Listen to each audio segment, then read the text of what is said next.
Italia é un dos países que máis me gusta. Teño especial cariño, son italiano de nacemento. Roma é unha das cidades que máis me gusta tamén. En unha viaxe, pois, casualidade de que veo nun cartel nunha tratoría antigo, pois, pinza e chama a atención, non? Explicaronme, arreidei, investiguei e puxémonos a formular. Para chegar a isto estivemos un ano e pico para probar moitas fariñas que che gustan, probas, sae ben, sae mal, e a todo isto. É unha masa que engloba todo o que busca a xente a día de hoxe. É unha masa que fermenta moito máis, polo cal é máis saudable.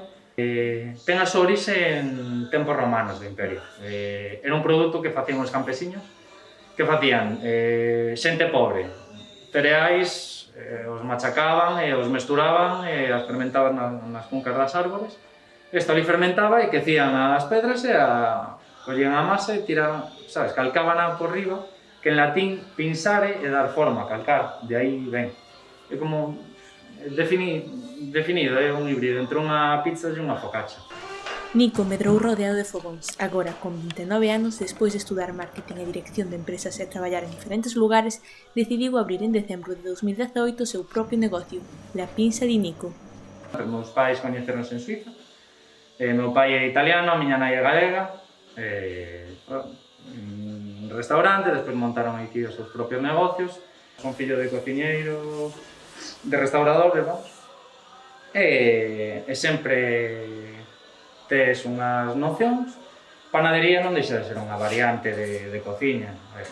Pódela levar cara a orientación que ti queiras, non? O seu obradoiro atópase en San Cristóbal de Cea, aldea dende onde fai o seu produto estrela, as pinzas.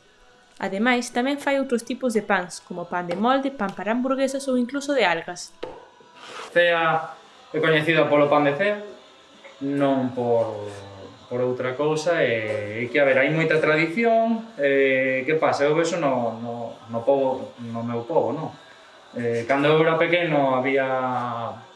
seríamos 30, 40 rapaces a xogar, agora vou a ver os meus avós e é unha aposta en valor que estes fornos non os tes nun centro dunha cidade.